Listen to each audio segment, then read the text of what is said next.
Pan card மற்றும் ஆதார் கார்டை link பண்ணி வச்சிருக்கீங்களா? இன்னும் லிங்க் பண்ணல அப்படின்னா இந்த வீடியோவை முழுமையா பாருங்க. குறிப்பாக பழைய பேன் கார்டு வைத்திருப்பவர்கள் இந்த விஷயத்தை கண்டிப்பா தெரிந்து வைத்திருக்க வேண்டும். இன்கம் டேக்ஸ் டிபார்ட்மெண்டின் தற்போதைய விதிமுறைகளின்படி ஆதாருக்கு பேன் லிங்க் பண்ண வேண்டியது குறிப்பிட்ட காலத்துக்குள் லிங்க் செய்யாத பேன் இன்ஆபரேட்டிவா ஆகலாம். அப்படி பேன் இன்ஆபரேட்டிவா ஆயிடுச்சு அப்படின்னா இன்கம் டேக்ஸ் தொடர்பான சில முக்கியமான சேவைகளில் பிரச்சனைகள் ஏற்படலாம். குறிப்பாக டாக்ஸ் ரீஃபண்ட் மற்றும் சில டாக்ஸ் ரிலேட்டட் டிரான்சாக்ஷன்ஸ்ல பாதிப்பு ஏற்படலாம். மேலும் தற்போது டிலேடு பேன் ஆதார் லிங்க்கு 1000 ரூபீஸ் சார்ஜஸ் பண்றாங்க.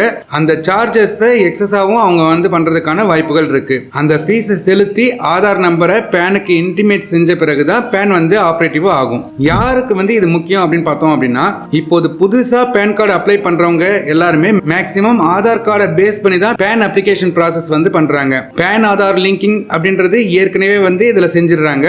ஆனா முன்பே பேன் கார்டு வாங்கினவங்க, குறிப்பா ஆதார் லிங்கிங் ரெக்யர்மெண்ட்டுக்கு உட்பட்டவர்கள், தங்களுடைய பேன் ஆதார் லிங்க் ஸ்டேட்டஸை ஒரு முறை கண்டிப்பா செக் பண்ணிக்கணும். உங்க பேன் மற்றும் ஆதார் லிங்க் ஆகி இருக்குதா அப்படின்றத எப்படி செக் பண்றது அப்படின்னா, இன்கம் டேக்ஸ் டிபார்ட்மெண்டோட அபிஷியல் வெப்சைட்டுக்கு செல்லுங்க. அங்க லிங்க் ஆதார் அப்படின்ற ஒரு ஆப்ஷன் இருக்கும். அதை கிளிக் பண்ணீங்க அப்படின்னா பேன் கார்டு மற்றும் ஆதார் கார்டுடைய டீடைல்ஸ் கொடுத்து ஸ்டேட்டஸை செக் பண்ற மாதிரியான ஒரு ஆப்ஷன் வரும். ஆல்ரெடி லிங்க் பண்ணிருந்தீங்க அப்படின்னா பேன் மற்றும் ஆதார் ஆல்ரெடி லிங்க்டு அப்படின்ற ஸ்டேட்டஸ் வரும்.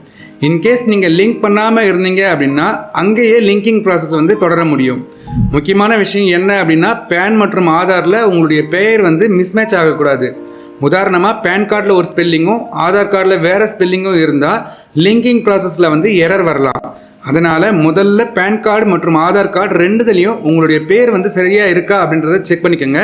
மிஸ்மேட்ச் இருந்தா சம்பந்தப்பட்ட டாக்குமெண்ட்ல பெயரை எந்த பெயர் உங்களுக்கு கரெக்டா இருக்கோ அந்த பெயரை சரி செஞ்சதுக்கு அப்புறமா லிங்கிங் ப்ராசஸை மேற்கொள்ளுங்க. பேன் ஆதார் லிங்கிங் செய்யும் போது எரர் வந்தா அந்த எரருக்கு என்ன காரணம், அதை எப்படி ரிசால்வ் பண்றது போன்ற டீடைல் இன்ஃபர்மேஷன்ஸையும் இன்கம் டேக்ஸ் டிபார்ட்மெண்ட் அவருடைய அபிஷியல் வெப்சைட்ல கொடுத்திருக்காங்க. நான் கீழே டிஸ்கிரிப்ஷன்ல இன்கம் டேக்ஸ் டிபார்ட்மெண்ட்டுடைய அபிஷியல் லிங்க்ஸ் இரண்டையுமே கொடுத்திருக்கிறேன்.